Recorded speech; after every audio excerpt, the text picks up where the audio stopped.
हाऊसचा पॅनल आहे, जो गाडीच्या टायरच्या वरचा जो पॅनल आहे तो पॅनल आहे. तर याच्यामध्ये कसं आहे, खूप साऱ्या छोट्या छोट्या ब्रॅकेट्स, मोठे पॅनल्स, मदर पॅनल, सब पॅनल्स, हे सर्व आपल्याला वेल्ड करण्यासाठी जे फिक्चर्स लागतात त्याला लोकेशन येते, त्याच्यानंतर नेस्टिंग येते, क्लॅम्पिंग येते आणि त्याच्यानंतर स्पॉट वेल्डिंग येते. हे सगळं आपण फिक्चर डिझाईन मध्ये करतो. आता तुम्हाला एक एक एक समोर घेऊन जाईल. हा असा एक अख्खा रोबोटिक सेल असतो. या सेल मध्ये फिक्चर आपण डिझाईन करतो, त्याच्यानंतर पॅनल लोडिंग अनलोडिंगचा सिक्वेन्स डिसाइड करतो, वेल्डिंग कुठे कुठे आहे त्याची फिजिबिलिटी स्टडी करतो. हे सर्व आपण डिझाईन पोर्शन मध्ये कव्हर करतो. आता ही टू व्हीलरची चासी आहे. ही चासी कंप्लीट वेल्डिंग करण्यासाठी एक प्रोसेस असते आणि त्या प्रोसेस नुसार आपण वेल्डिंग फिक्चर डिझाईन करतो. तर मी तुम्हाला ते पुढे दाखवतो कसं होतं ते. ही टू व्हीलरची चासी आहे. त्याच्यानंतर मिग वेल्डिंग आणि स्पॉट वेल्डिंग मध्ये डिफरन्स काय असतो की स्पॉट वेल्डिंगची जी गन असते ना, ते दोन इलेक्ट्रोड असते. दोन इलेक्ट्रोड जेव्हा एकमेकांना जॉईन होते, मध्ये जेव्हा पत्रा येतो तेव्हा स्पार्क क्रिएट होऊन ते वेल्डिंग होतं. त्याच्यानंतर वेल्डिंग झाल्यानंतर जे काही पॅनल्स बाहेर पडतील तर त्यांची जी ॲक्युरसी आहे ती मेजर करण्यासाठी इन्स्पेक्शन फिक्चर्स असतात. की समजा पार्ट 1 mm शिफ्ट झालाय, 0.5 शिफ्ट झालाय, तर ते तिथं आयडेंटिफाय होतं. हे काही वूडचे चेकिंग फिक्चर्स आहेत किंवा त्याला आपण पॅनल चेकर्स पण म्हणतो. डायल गेज वापरतो. तुम्ही डायल गेज वगैरे वापरला असेल प्रॅक्टिकल्स मध्ये वगैरे. डायल गेज मध्ये हे सगळं ना 0.1 ॲक्युरसी मध्ये असते. आता आपण गाडी बघतो, जर ॲक्युरसी नीट नसेल तर कुठं पॅनल बाहेर आलेला वगैरे तर ते कोणी घेणार नाही ना. तर त्याच्यासाठी ना हे सगळं विथिन 0.1 टॉलरन्स मध्ये आपण मॅन्युफॅक्चरिंग करतो. पहिल्यांदा डिझाईन करतो. डिझाईन करतानाच प्रोसेस डिफाईन करतो की ते विथिन टॉलरन्स यायला पाहिजे. मग मॅन्युफॅक्चरिंग मध्ये आपण केअर घेतो की त्या टॉलरन्स मध्ये ते यायला पाहिजे. आता हे आम्ही केलेले काही प्रोजेक्ट्स आहेत.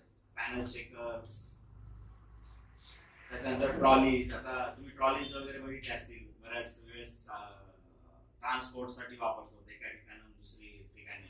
हे सगळं मटेरियल हँडलिंग मध्ये येते. Tackers, trolleys, manipulators, grippers, gantry, conveyors, pick and place.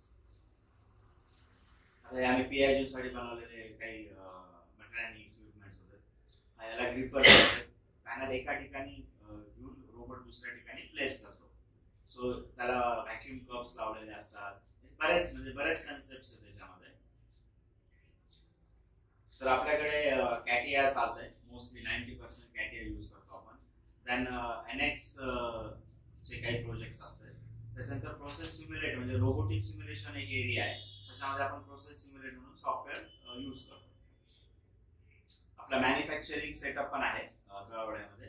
त्याच्यामध्ये आपल्याकडे कन्व्हेन्शनलचा पूर्ण सेटअप आहे. मिलिंग मशीन, एमआरटीआर, त्याच्यानंतर व्हीएमसी, वेल्डिंग मशीन्स. हे आता रिसेंटली केलेले काही पिक्चर्सचे. मेनली आपले कस्टमर थायसन ग्रुप आहे, हिताची आहे, बिलिव्हन टेक्नॉलॉजीज आहे, स्पार्क लाईन आहे, डॅम्को आहे. डिझाईन ऑफिस आपलं डांगे चौकामध्ये आणि मॅन्युफॅक्चरिंग तळवड्यामध्ये. हे आपल्या कंपनीचं जस्ट एक पोर्टफोलिओ आहे. आता एक्झॅक्ट वेल्डिंग फिक्चर्स काय आहे ते जस्ट आपण बघून घेऊ. आता हा आम्ही खूप म्हणजे 8-10 वर्षापूर्वी केलेला प्रोजेक्ट आहे. त्याच्यामध्ये काय एक तुम्ही जस्ट पहिल्यांदा गो थ्रू आता मेनली काय की ही जी कॅबिन आहे ही कॅबिन पूर्ण वेल्ड करायची. तर त्याच्यासाठी लागणारा पूर्ण टुलिंगचा सेटअप. आता ही कॅबिन बनते कशी, एक असतो प्रोडक्ट डिझाईन. प्रोडक्ट डिझाईन मध्ये हे सर्व पॅनल्स डिझाईन होतात. त्याच्यानंतर डाय डिझाईन असते. डाय डिझाईन मध्ये हे सगळे पॅनल मॅन्युफॅक्चर होतात.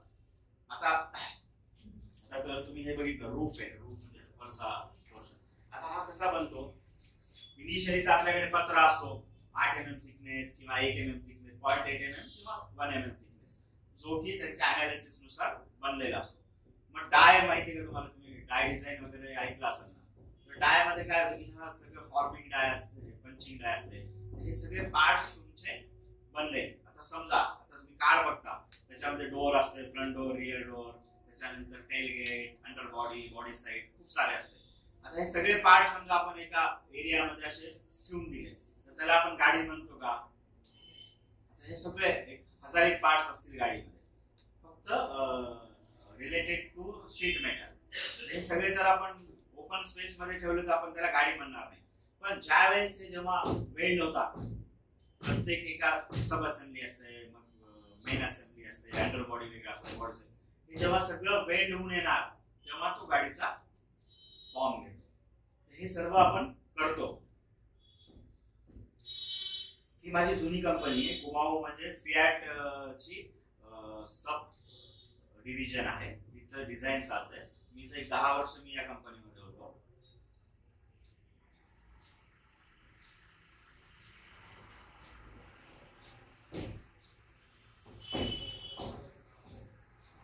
आता जर तुम्ही बघितलं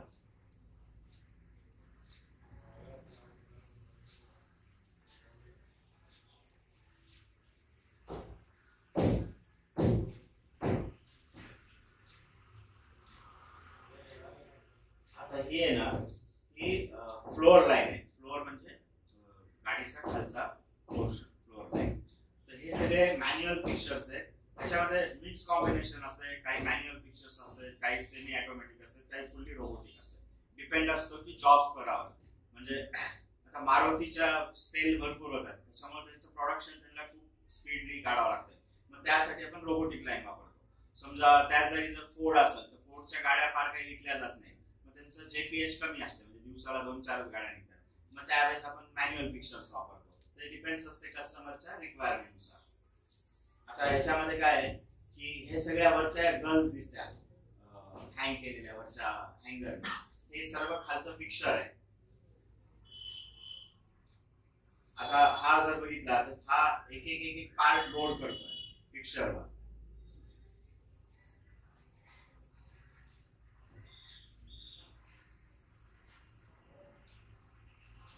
हा वेल्डिंग करतोय. हे मटेरियल हँडलिंग आहे, याला टॅकल्स म्हणतात. टॅकलनी लोडिंग अनलोडिंग करतो. हा मॅन्युप्युलेटर आहे. त्या मॅन्युप्युलेटरने त्याने पॅनल लोड केला. वजन जास्त असेल तर आपण मॅन्युप्युलेटर्स वापरतो. छोटा पॅनल असेल तर मॅन्युअली लोड करतो. आता हे बघा, हा यांनी वेल्डिंग गन आणलेली आहे. त्या गन मध्ये काय असतं की फिक्स टीप आणि मुव्हिंग टीप असतो.